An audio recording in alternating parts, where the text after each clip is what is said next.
नमस्कार, मैं हूं विद्यासागर। स्वागत है आप सभी का दिल्ली लाइव में। बुलेटिन में सबसे पहले बात करेंगे, राजधानी दिल्ली में कई संस्थाएं ऐसी हैं जिन्होंने कोरोना काल के दौरान मदद का हाथ बढ़ाकर सरकार का सहयोग किया। वहीं इंदिरा गांधी हॉस्पिटल द्वारका में the Indian Society of the Church of Jesus Christ of Latter Day Saints के योगदान की सराहना दिल्ली के मुख्यमंत्री अरविंद केजरीवाल ने की है। दरअसल दिल्ली में कई संस्थाएं ऐसी हैं जिन्होंने कोरोना काल के दौरान मदद का हाथ आगे बढ़ाकर सरकार का सहयोग किया। ऐसी ही एक संस्था the Indian Society of the Church of Jesus Christ of Latter Day Saints ने योगदान की है। संस्था ने 1200 हाई क्वालिटी के मॉनिटर और 510 लीटर की क्षमता वाले oxygen concentrator Indira Gandhi hospital को दिए। वहीं इसको लेकर दिल्ली के स्वास्थ्य मंत्री सत्येंद्र जैन ने वर्चुअली बैठक में उपस्थित होकर इसकी सराहना की।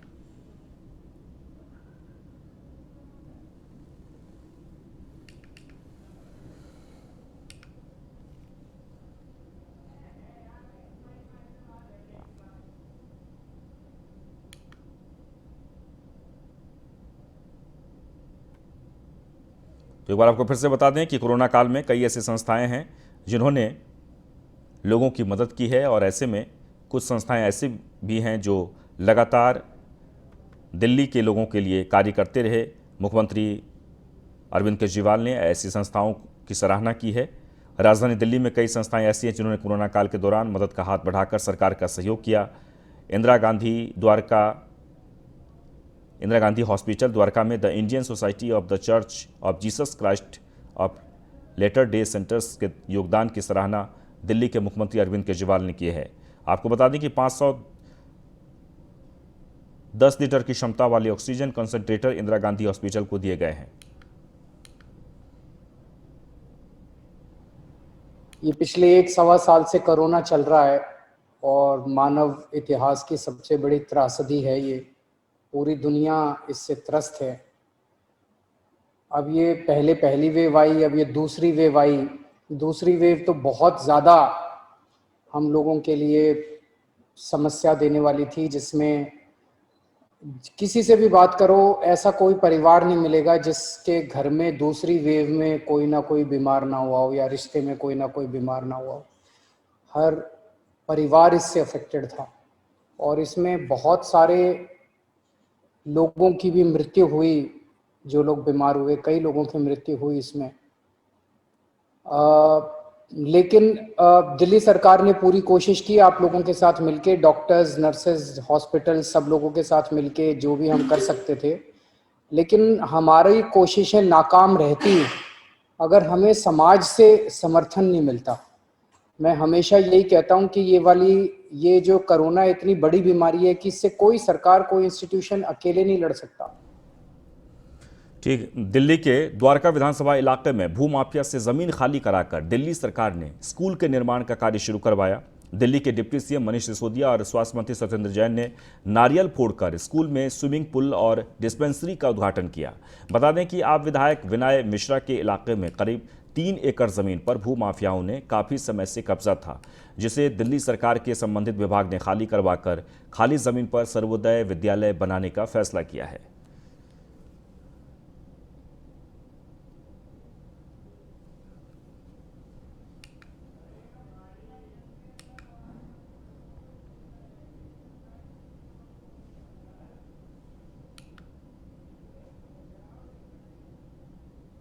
वहीं इस पूरे मामले में हमारे संवाददाता गुलशन सैफी ने आप विधायक विनय मिश्रा से खास बातचीत की है। साथ में विधायक विनय मिश्रा, जहां थोड़ी देर पहले ही दिल्ली के उप मुख्यमंत्री मनीष सिसोदिया और सत्येंद्र जैन स्वास्थ्य मंत्री उद्घाटन करके गए। सर, किस तरह का प्रोजेक्ट है, क्या है ये? यहाँ पे लगभग ये 3 एकड़ का प्लॉट है और यहाँ पे अवैध कब्जा था। इसको छुड़वा के यहाँ पे एक स्कूल, मिनी स्पोर्ट्स कॉम्प्लेक्स और स्विमिंग पूल बनाया जा रहा है। कौन सी क्लास तक स्कूल रहेगा और ये कब तक कार्य पूरा हो जाएगा? देखिए, हमारा तो टारगेट 1.5 साल का था, लेकिन अभी कह के गए हैं तो मुझे लगता है कि 9 महीने का टारगेट इसका लिया गया कि 9 महीने में यहाँ बना के इसको तैयार कर दिया जाए। और यहाँ एक अच्छा राजकीय विद्यालय बनेगा। नर्सरी से लेकर, प्राइमरी से लेकर 12 तक का स्कूल बनेगा, जिसमें जो है यहाँ पे लगभग मुझे लगता है कि मॉर्निंग और इवनिंग शिफ्ट लेंगे तो लगभग 5000 बच्चों की कैपेसिटी का स्कूल बनेगा। सर, किस किस तरह की सुविधा, जैसे बताया गया है कि स्विमिंग पूल वगैरह रहेगा? स्विमिंग पूल रहेगा, बच्चों को खेलने के लिए अच्छा मैदान रहेगा, स्पोर्ट्स टर्फ टाइप कुछ जैसे आजकल सरकारी स्कूल बन रहे वो रहेगा। और अच्छा एक मॉडल इंफ्रास्ट्रक्चर निकल के आएगा। Thank you. तो ये थे हमारे साथ विधायक विनय मिश्रा जिनका साफ तौर पर कहना था कि ये 3 एकड़ की जमीन खाली करा ली गई है भूमाफियाओं से और जल्द ही आने वाले चंद महीनों में यहाँ पर आपको एक शानदार आलीशान स्कूल देखने को मिलेगा जिसमें बच्चे पहली से लेकर 12वीं क्लास तक की पढ़ाई कर सकेंगे। मैं गुलशन सैफी, न्यूज़ 1 इंडिया, दिल्ली। दिल्ली में हॉर्स टैक्स में बढ़ोतरी को लेकर आम आदमी पार्टी ने बीजेपी के खिलाफ मोर्चा खोल दिया है। इसे लेकर आम आदमी पार्टी के निगम पार्षदों ने दिल्ली के सभी मार्केट में बीजेपी के खिलाफ प्रदर्शन किया। चांदनी चौक के मार्केट में एमसीडी का घेराव करने की कोशिश की गई। इस दौरान प्रदर्शनकारियों ने कहा कि व्यापारियों को आज बीजेपी व्यापार नहीं करने दे रही है। जिस तरह से व्यापारियों के ऊपर महंगाई की मार पड़ रही है उससे व्यापारी परेशान हो गया है और जब तक ये बढ़ी हुई फीस वापस नहीं होगी हम व्यापारियों की आवाज़ उठाते रहेंगे। ऐसे ही कोरोना काल के अंदर हमारे जितने व्यापारी हैं उनका काम धंधा खत्म हो। मोदी सरकार होश में आओ, होश में आओ, होश में आओ। मोदी सरकार वापस लो, बंद करो, बंद करो। आज 17 गुना इन्होंने जो ट्रेड लाइसेंसिंग की फ़ी बढ़ा दी, 20 गुना फैक्ट्रियों का फ़ी बढ़ा दिया। इनको बिल्कुल शर्म नहीं आई और आम आदमी पार्टी के लोग हमेशा दिल्ली के जनता के साथ हैं और रहेंगे। बिल्कुल नाजायज़ है। भारतीय जनता पार्टी का मकसद सिर्फ और सिर्फ व्यापारियों को लूटना है। पहले तो इन्होंने एमसीडी को लूटा, अब व्यापारियों को लूटने में लगी हुई है। हम इसका आम आदमी पार्टी इसका कड़ा विरोध करती है और हम लोग सदन से सड़क पर आ जाएंगे। हम बिल्कुल व्यापारियों के साथ हैं। दाम कम हो रहे हैं। जो देश हमसे पेट्रोल लेते हैं, जैसे श्रीलंका हमसे लेता है, वहाँ वो हमसे लेकर 51 रुपये पेट्रोल लीटर बेच रहा है। श्रीलंका बेच रहा है, नेपाल बेच रहा है, मतलब 51 रुपये लीटर पेट्रोल बिक रहा है। हमसे जो देश हमारे से जो ले रहे हैं वो 51 रुपये पेट्रोल बेच रहे हैं। कर रही भाजपा जो है बिल्कुल जो है मतलब व्यापारी वर्ग को ख़त्म करना चाहती है। जिस तरह पिछले बार उन्होंने हाउस टैक्स भी हमने जब बढ़ा रहे थे तब भी हमने खिलाफ अपना सिविक सेंटर में धरना प्रदर्शन देके उसको रोका था और अभी हमारी पूरी कोशिश रहेगी कि व्यापारियों को कर न बढ़ाया जाए। इसको हम रोकने की पूरी कोशिश करेंगे। वहीं दिल्ली में डीटीसी बस खरीद के कथित घोटाले को लेकर एक बार फिर बीजेपी दिल्ली सरकार पर हमलावर हो गई है। इसे लेकर बीजेपी के विधायकों ने सीएम केजरीवाल के आवास पर धरने पर बैठे और दिल्ली सरकार के खिलाफ जमकर नारेबाजी की। इस दौरान नेता प्रतिपक्ष रामबीर सिंह बिधोड़े ने वन मंत्री कैलाश गहलोत का इस्तीफा मांगा। साथ ही मांग की है कि इसकी जांच सीबीआई से करवाई जाए। वहीं इसे लेकर नेता प्रतिपक्ष रामबीर सिंह बिधोड़े ने न्यूज़ 1 इंडिया से खास बातचीत की है। क्या कुछ उन्होंने कहा, आप सुनिए।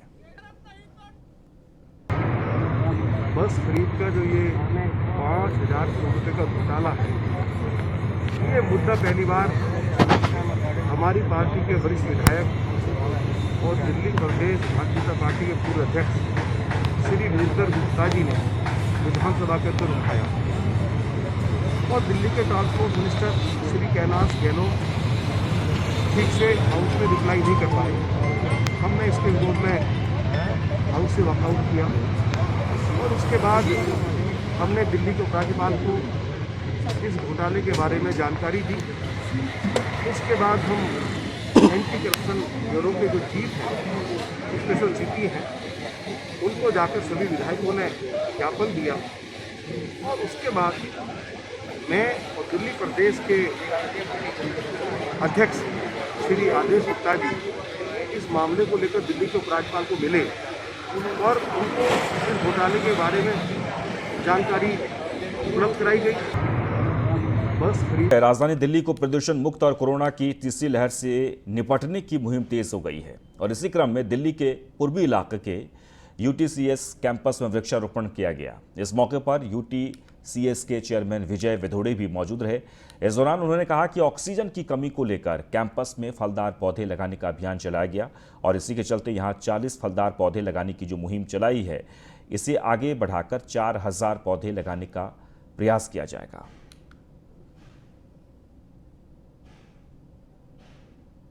देखिए, सबसे पहले तो जैसा आप सबको पता है कि पेड़ लगाओ और जिस तरह से दिल्ली में भी पीछे भी आपने देखा था कि ऑक्सीजन जो हमें देते हैं जिनकी हम वैल्यू नहीं करते हैं और हमने पीछे देखा कि कैसे एक लाइफ सेविंग चीज़ है।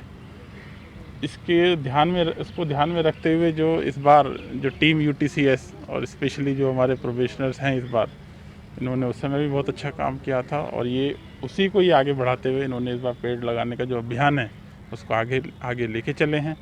इस बार इन्होंने ना केवल कि वो ऑक्सीजन दे, छाया दे, उसके साथ साथ फल भी दे, तो न्यूट्रिशन का भी ध्यान रखा। संदेश यही है कि हमें ज़्यादा से ज़्यादा वृक्ष लगाने चाहिए, और साथ में वैरायटी वाले भी होने चाहिए, जिनमें खासकर मेडिसिनल प्लांट्स का ज़्यादा ध्यान में रखना चाहिए। और फलदार वृक्ष लगाने से हम लोगों को न तो केवल अच्छी हवा, शुद्ध हवा, ऑक्सीजन, बल्कि फलों का भी जो है सेवन करने को मिलेगा, और आने वाली जनरेशन को इससे एक ने 58 बैच ने पूरे हॉस्पिटल्स में नोडल ऑफिसर्स लगाए गए और सब ने काम किया और सब ने रियलाइज़ किया कि ऑक्सीजन की कितनी ज़्यादा समस्या सब लोगों ने झेली है, पूरे दिल्ली वासियों ने झेली है।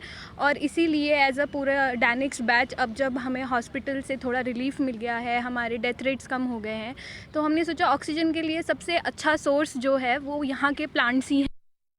ये तो है कि जब फ्रूट्स देखेंगे तो बच्चों का भी मन करेगा। कैंपस में हमारे कुछ बच्चे भी हैं जो वर्कर्स जो यहाँ पे हमारे काम करते हैं, उनके बच्चे, उनका भी इंटरेस्ट लगेगा, उनके लिए अंदर भी जागरूकता जागेगी, तो फ्रूट्स को देख करके अपने आप अट्रैक्ट होंगे लोग। और न्यूट्रिशन वगैरह अगर कोई यहाँ से नेचुरल तोड़ के खा भी रहा है तो इट्स गुड फॉर एवरीवन। आज हम UTCS में आप पहुँचे हैं जहाँ पर एक ऐसी युवा पीढ़ी के लिए एक ऐसा संकेत दिया गया है जहाँ फलदार पौधे लगा करके उन युवाओं को संकेत दिया गया जैसा कि आने वाले समय में फलदार पौधे, ऑक्सीजन वाले पौधे लगा करके, ताकि लोगों को ऑक्सीजन मिल सके। हमारे साथ में सर मौजूद हैं, हम उनसे बात करेंगे। सर क्या नाम है सर आपका? हेलो, नमस्कार दोस्तों, मेरा नाम विक्रम सिंह है। I am a DANICS officer, I am SDM trainee 2020 batch. Sir जो आपने आज ये पौधारोपण का सर कार्यक्रम किया है, जो यहाँ पे सर विजय विदुरी सर आए थे, उन्होंने सर लोगों को संकेत दिया है, आपने ये कार्यक्रम रख करके लोगों को आने वाले समय के लिए क्या संकेत देना चाहेंगे? हम लोग आज वन महोत्सव के दिन, मैं पूरे UTCS अकेडमी की तरफ से, डैनिक्स 2020 बैच की तरफ से, आज हमने 35 फ्रूट के पेड़ लगाए हैं। वो सभी फ्रूट्स के पेड़ जो कि दिल्ली के हार्श एनवायरनमेंट में ग्रो कर सकते हैं, सस्टेन कर सकते हैं। इसके लिए हमारा एक ही ऑब्जेक्टिव है, हमने हमारी दिल्ली को, उसको हम लोग ग्रीन बनाएंगे और एक तीर से दो निशाने साधते हुए पेड़ के साथ फल भी, क्योंकि हम देखते हैं कि सिंपल पेड़ हमें काफ़ी दिखते हैं लेकिन फलों के पेड़ हमें इतने ज़्यादा नज़र नहीं आते। फलों के पेड़ से हमारे पक्षियों के लिए भी खाना अवेलेबल रहता है, छोटे मोटे कीड़ों के लिए भी खाना अवेलेबल रहता है। ट्रेनिंग तक ही सीमित रहेगा? ट्रेनिंग के बाद अगर आज अपनी जाके ड्यूटी ज्वाइन करेंगे, वहाँ जा कर के भी ऐसी मुहिम चालू करेंगे आप अपनी? हमारे डैनिक्स बैच के अराउंड 30 से 40% जो बैचमेट्स हैं उनकी दिल्ली में ही पोस्टिंग रहेगी, और अगर हम लोग अंडमान पोस्टेड हुए, कहीं भी पोस्टेड हुए, हमारा दिल्ली में 2 से 3 महीने में आना लगा रहता है। इसलिए हम लोग आके हमारे लगाए हुए पेड़ को देखेंगे, खुश होंगे उसे देखकर। हम आने वाली पुश्तों के लिए, आने वाली जनरेशन्स के लिए एक ये मैसेज देंगे कि हमने वो पेड़ लगाया था, आज उसके फ्रूट्स आप लोग ले रहे हैं, और उनके लिए एक रोल मॉडलिंग होगी कि वो एक पेड़ लगाएं ताकि उनसे आने वाली पुश्तें, आने वाली जनरेशन एक हेल्दी ग्रीन एनवायरनमेंट में। वह दिल्ली नगर निगम के चुनाव से पहले कांग्रेस को बड़ा झटका लगा है। दिल्ली प्रदेश कांग्रेस कमेटी के सचिव हाजी मेहरबान कुरैशी ने आम आदमी पार्टी का दामन थाम लिया है। आम आदमी पार्टी के प्रदेश संयोजक और दिल्ली सरकार में कैबिनेट मंत्री गोपाल राय की मौजूदगी में आम आदमी पार्टी में शामिल हुए। वहीं इसे लेकर न्यूज़1 इंडिया के संवाददाता मोहम्मद इरफान ने हाजी मेहरबान कुरैशी से खास बातचीत की। क्या कुछ कहा, सुनिए। हमारे साथ मेहरबान कुरैशी जी है जो दिल्ली प्रदेश में कांग्रेस की तरफ से सचिव रहे। आइए हम उनसे बात करते हैं कि उन्होंने आज आम आदमी पार्टी का दामन थामा है, उनका क्या कहना है इस पर। आपने आम आदमी पार्टी का दामन थामा है, इसके लिए क्या कारण है? भाई मैं आपको पहले ही बता चुका हूँ कि मतलब जो है क्या नाम है, आप पार्टी जो है काम कर रही है, लोगों की सेवा कर रही है, लेडीज़ों के लिए बस के लिए फ्री कर रखा है, और मतलब जो है पेंशन वगैरह जो पहले नहीं मिलनी थी, जो शीला जी ने की थी पेंशन सीनियर सिटीजन की, दांड बेवों की, वो सब दे रहे हैं। और कांग्रेस पार्टी बिल्कुल हाथ पे हाथ रख के बैठी है, ACO से बाहर नहीं निकल रहा है, गरीब आदमी परेशान है, कार्यकर्ता परेशान है, कार्यकर्ताओं को इज्जत नहीं मिल रही, मान सम्मान नहीं मिल रहा। जो विपक्ष की एक भूमिका निभानी चाहिए वो कांग्रेस पार्टी नहीं निभा पा रही। केंद्र सरकार जहाँ तक देखा जाए कि राशन को लेकर के वो बार बार फाइलें कैंसिल कर रही है LG साहब, तो उन पर क्या कहना चाह रहे कि राशन एक तरफ करें कि दारू घर घर बांट रही है, उस पर क्या कहना है? मैं ये कहना चाहता हूँ कि केजरीवाल जी चाहते हैं कि गरीब आदमी को जलील ना करा जाए, सड़कों के ऊपर राशन फ्री देके। वो चाहते हैं मैं चुपचाप इनके घरों पे राशन पहुँचाऊँ और गरीब आदमी का कोई भी रिक्शे का या स्कूटर का कोई खर्चा ना हो। और शराब के लिए भी इसलिए इन्होंने किया था शराब लागू कि घर घर शराब पहुँचा देंगे जिसको शराब की ज़रूरत है, जो शराब पीने के लोग हैं, ताकि कोरोना से बचा सकें दिल्ली राजधानी को। अगर दिल्ली राजधानी बसती है तो पूरा हिंदुस्तान बसता है, अगर पूरी दिल्ली ख़राब होती है तो पूरा देश ख़राब होता है। इसका मैसेज पूरी दुनिया में जाता है। तो उन्होंने हर समय ये कोशिश करी है कि दिल्ली से कोरोना को निपटा दें, और दिल्ली से निपटेगा तो पूरे देश से निपटेगा। कैमरामैन राजीव तिवारी जी के साथ मोहम्मद इरफान, दिल्ली। और दिल्ली के थाना आदर्श नगर इलाके में एक रोड रेंज का मामला सामने आया है, जहां मामूली विवाद पर एक 20 साल के युवक को अज्ञात लोगों ने चाकू मार दिया और फरार हो गए। घायल युवक को जब अस्पताल में लाया गया तो वहां डॉक्टरों ने युवक को मृत घोषित कर दिया। फिलहाल पुलिस ने इस पूरे मामले में मुकदमा दर्ज कर 5 लोगों को गिरफ्तार कर लिया है।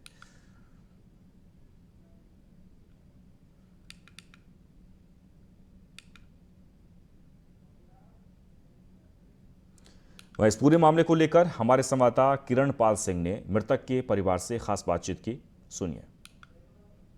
राजधानी दिल्ली के थाना आदर्श नगर इलाके में एक रोड रेज के मामले में एक युवक की हत्या हो गई, ऐसा मामला सामने आया है। परिवार के कुछ लोग हमारे साथ मौजूद हैं, उनसे जानते हैं कि किस तरीके से ये सारी वारदात को अंजाम दिया। क्या नाम है आपका? मेरा नाम पंत है। पंत, किस तरीके से ये सारा मामला हुआ है, क्या पूरी घटना थी? सर ज़्यादा कोई मामला था नहीं, पर ये बहुत बड़ा मामला बन गया।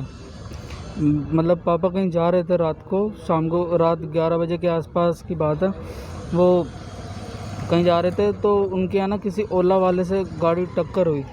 टक्कर होने के बाद तो कंट्रोल हो गई। कंट्रोल होने के बाद जो है छोटा हाथी में गाड़ी टकरा गई। छोटा हाथी में जो बंदा था वो बाहर निकल गया। पापा से बहसबाजी हुई या हाथापाई हुई। पापा बैठे हुए मिले थे, हम गए थे जब, शायद उनके पैर में भी चोट लग गई थी। जब हम जैसे वहाँ पे पहुँचे तो वहाँ पे ऑलरेडी बहुत लड़के खड़े हुए थे। या वो छोटे हाथी वाले ने बंदे ने बुलाए थे, या तो वो पी खा रहे थे, या उन्होंने हाथ साफ किया, या कुछ नहीं पता ऐसा। उन्होंने मारना शुरू कर दिया। कोई ईंट मार रहा है, कोई बेल्ट से मार रहा है। पंत, जिनकी डेथ हुई है, क्या रिश्ता है, कौन है वो आपके, और क्या करते थे वो? सर वो मेरा छोटा भाई है। बहुत ही होनहार बच्चा था, कोई नशा नहीं था, वो कोई नशा नहीं करता था, कुछ नहीं। ग्रेजुएशन 3rd ईयर का उसने पेपर दिया था। सिविल डिफेंस का उसने फॉर्म भर रखा था, उसका रिजल्ट भी आने वाला था उसका। बहुत अच्छा लड़का था वो। तो जैसे कि परिवार ने बताया कि परिवार का एक होनहार बच्चा रोड रेज के मामले में जिसकी जान चली गई, एक छोटी सी बहसबाजी इतनी बड़ी लड़ाई में तब्दील हो गई कि कुछ युवकों ने उसे चाकू मार दिया, जिसके बाद उसकी हत्या हो गई। पुलिस ने इस सारे मामले में 5 लोगों को गिरफ्तार भी कर लिया है। दिल्ली से किरण पाल सिंह की एक खास रिपोर्ट। देश में वैक्सीनेशन अभियान में लगातार तेजी आ रही है। वहीं मौजूदा वक्त में 4 वैक्सीन लगाए जा रहे हैं, जिसमें स्पुतनिक और मॉडर्ना की ही सिंगल डोज है। वहीं उम्मीद है कि जल्द जाइकोव डी को मंजूरी मिल सकती है, जिससे तीसरी लहर पर कारगर माना जा रहा है। खास बात है कि इसकी ट्रिपल डोज लगाई जाएगी। देखिए खास रिपोर्ट। कोरोना की कहर से कराह रहे देश को संजीवनी की दरकार थी, और खुशी की बात है कि इस दिशा में एक और सार्थक पहल देखने को मिल रही। कोरोना से बचाव के लिए देश में पहले ही 4 vaccine Covishield, Covaxin, Sputnik V, Moderna लगाए जा रहे हैं। वहीं इस सिलसिले में कई और वैक्सीन मिलने की उम्मीद जगी है। दरअसल जायड कैडिला ने अपनी कोरोना वैक्सीन जाइकोव डी के इमरजेंसी इस्तेमाल के लिए drugs controller general of India यानी DCGI से मंजूरी मांगी है, और ये वैक्सीन 12 साल से ऊपर के लोगों के लिए बताई जा रही है। कंपनी का दावा है कि इसके फेज 3 के ट्रायल पूरे हो चुके हैं। साथ ही कंपनी ने दावा किया है कि उसका सालाना 12 करोड़ डोज बनाने का लक्ष्य रखा गया है। बता दें कि अगर जाइकोव डी को मंजूरी मिलती है तो ये देश में 5वीं अप्रूव्ड वैक्सीन होगी। इसके अलावा 2 दिन पहले ही अमेरिकी कंपनी मॉडर्ना कोरोना की वैक्सीन को DCGI की तरफ से मंजूरी दी गई थी। कंपनी की तरफ से बताया जा रहा है कि जाइकोव डी के फेज 3 ट्रायल 28,000 लोगों पर किया गया है, और इनमें 1,000 लोग ऐसे थे जिनकी उम्र महज 12 से 18 साल थी। साथ ही कंपनी का दावा है कि कोरोना की दूसरी लहर के पीक के दौरान ये ट्रायल किए गए थे, और इसको लेकर कंपनी की जायडस कैडिला का दावा है कि उसकी वैक्सीन कोरोना के डेल्टा वेरिएंट यानी तीसरी लहर पर भी प्रभावी साबित होगी। बता दें कि देश में अब तक लगाई जा रही वैक्सीन डबल डोज की है। वहीं जॉनसन एंड जॉनसन और स्पुतनिक लाइट जैसी सिंगल डोज वैक्सीन भी हैं। आने वाले महीनों में भी इसकी भारत में संभावनाएं जताई जा रही हैं। वहीं जाइकोव डी वैक्सीन इन सभी वैक्सीन से अलग इसलिए है क्योंकि इसके स्वदेशी वैक्सीन के 1 या 2 नहीं बल्कि 3 डोज लगाए जाएंगे। Bureau report, news 1 India. और इसी के साथ इस बुलेटिन में बस इतना ही, लेकिन आप बने रहें न्यूज़ 1 इंडिया के साथ। नमस्कार।